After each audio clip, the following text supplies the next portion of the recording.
Hello, എൻ്റെ പേര് ശ്വേത. ഞാൻ എറണാകുളത്ത് നിന്നാണ് വരുന്നത്. ഞാനിപ്പോൾ എഡ്യൂഫ്ലെയറിൽ B2 പഠിച്ചുകൊണ്ടിരിക്കുക. അപ്പോൾ ഞാൻ എഡ്യൂഫ്ലെയറിനെ പറ്റി അറിയുന്നത് സോഷ്യൽ മീഡിയ ത്രൂവാണ്. അങ്ങനെ ഇവിടേക്ക് ഒരു എൻക്വയറി നടത്തിയും ഇവർ തിരിച്ച് കോൺടാക്റ്റ് ചെയ്യായിരുന്നു ചെയ്തത്. അങ്ങനെ വീട്ടിലോട്ട് വിളിച്ചപ്പം ഇവർ പറഞ്ഞ ഇൻഫ്രാസ്ട്രക്ചറും കാര്യങ്ങളും എല്ലാം ഭയങ്കര സാറ്റിസ്ഫൈങ് ആയിരുന്നു. അങ്ങനെ ഇവിടെ അഡ്മിഷൻ എടുത്തു. ഇപ്പം ഞാൻ A1 മുതൽ B2 വരെ കംപ്ലീറ്റ് ചെയ്തു. ഇപ്പോൾ സ്ലോട്ട് എടുത്ത് എക്സാമിന് വേണ്ടി പ്രിപ്പയർ ചെയ്തുകൊണ്ടിരിക്കുക. അപ്പോൾ ഈ ഒരു ജേണി പറയാനാണെന്നുണ്ടെങ്കിൽ ഫാക്കൽറ്റീസ് ആണെന്നെങ്കിൽ കൂടെ ഭയങ്കര സപ്പോർട്ടിങ് ആയിരുന്നു. അപ്പോൾ ലാംഗ്വേജ് അക്വയർ ചെയ്തെടുക്കാൻ വേണ്ടിയിട്ട് ഭയങ്കര സിമ്പിളായിട്ടുള്ള രീതിയിലാണ് ക്ലാസ്സൊക്കെ എടുത്ത് തന്നിരുന്നത്. അതേപോലെ തന്നെ ഇപ്പോൾ എക്സ്ട്രാ കരിക്കുലർ ആക്ടിവിറ്റീസ് ആണെങ്കിലും അങ്ങനെ ഒരുപാട് നമുക്ക് ഇൻട്രസ്റ്റിംഗ് ആയിട്ട് ചെയ്യിക്കാനായിട്ട് ഒരുപാട് കാര്യങ്ങളുണ്ടായിരുന്നു. അപ്പോൾ അതിന് പുറമെ നമ്മളെ ഹെൽപ്പ് ചെയ്യാൻ നമുക്ക് അസിസ്റ്റൻറ്റ് ഫാക്കൽറ്റീസ് ഉണ്ടായിരുന്നു. പിന്നെ ELSP പ്രോഗ്രാം, അങ്ങനെ ഒരുപാട് കാര്യങ്ങളുണ്ടായിരുന്നു.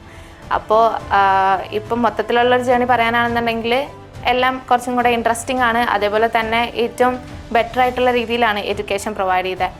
അപ്പോൾ ഇപ്പോൾ സ്ലോട്ടൊക്കെ എടുത്തു, എക്സാമിന് വേണ്ടി പ്രിപ്പയർ ചെയ്തുകൊണ്ടിരിക്കുക.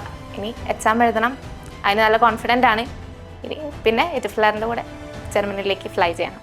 Eduflare, education driven by passion.